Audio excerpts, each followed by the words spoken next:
My name is Regi Allen, and I'm the producer of 10 Days in Africa, a home movie.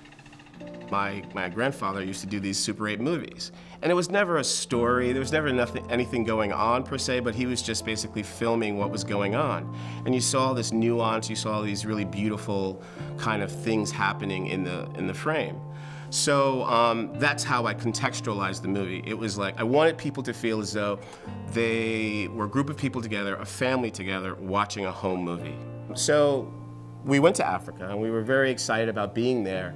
The thing that I found out while making the film was that we as Americans have this very distinct understanding of what Africa is from the things that we were taught in school, the things we have seen on TV.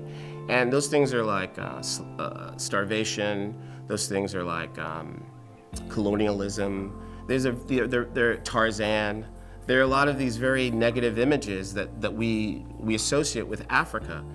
Now, this is the funny part. The Africans have a very, very skewed vision of who Americans are. They think we're all rich, they think we're like the Cosbys that they see on TV as well. Do they see Americans or do they see American dollars? Miss one throw. One throw, no one for what the hell do you want? Our tour guides turn into self-appointed superheroes as they protect Americans from Africans. I realized that maybe the Africans in the diaspora vis-a-vis us Americans and the Africans that are on the continent know nothing about each other. And that was kind of when I got, wow, this is really powerful. A very interesting part of the trip is when a lot of American tourists come to Africa, they take you on the slave castle tours. Now, obviously, it's pretty crazy that you saw just the inhumanity of what Europeans did to Africans during the slave trade. You can't describe it. The level of depravity of what they did, of how they treated the Africans as though they were cattle. And it's so weird because they're taking you through these dungeons and you see these chains and these torture devices, and then it's like the gift shop. So it's like almost like a warped Disney World of pain and suffering.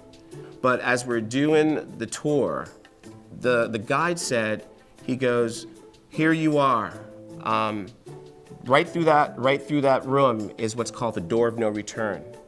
Now this is the door that they took the slaves through and loaded them onto the boats, never to be seen again. But how can this be called the door of no return when here you are? And he just walked away. And I was like, wow, that's kind of, wait.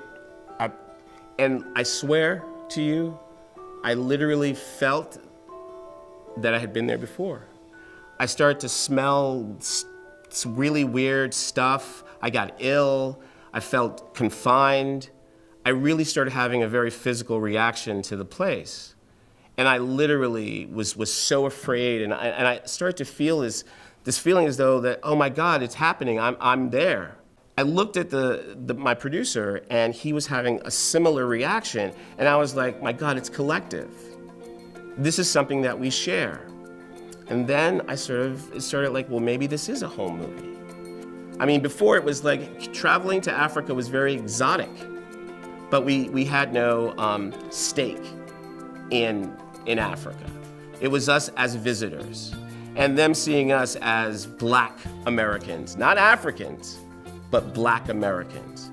So at that moment, I think not only me and my producer, but the other people on the trip began to understand that we had a connection to this place and, if you will, ownership to this place we were in.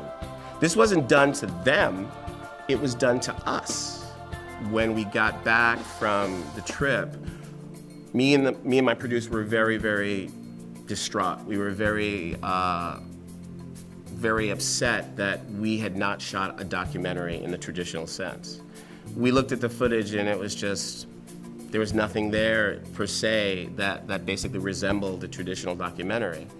So You know, I was very, very pressured. I felt very pressured that I had to deliver a film to the people who had funded the film, which was the National Black Programming Consortium.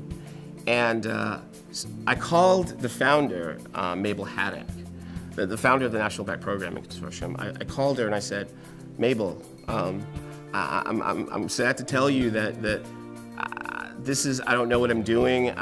This is not a documentary. I know you want to screen this, and I know you want to see, you know, you sent me out here to make a film, and I don't know if I have a film for you. She said, please. And I think she hung up. She was like, you better get your act together. You know there's a film there. Give me my film. And hung up. And it was like, you know, she knew that, like, look, do what you have to do. Do it. And after that, I kind of sort of just started like going, okay, fine, I'm gonna do this. And it cut itself. And then looking back on it, you know, we could have always, it was low res, it was high 8, it was DV video, it was Super 8, it was 16, it was all these different formats, and it resembled nothing like a traditional documentary. But as we started looking at it, we were like, whoa, that was really powerful. And no, I'm really hoping to see how the film, after 20 years, stands up. Because I really think with everything going on, it still is very poignant and very topical. Because I think we still have a lot to talk about. And if anything, if people watch the movie, they'll have something to talk about.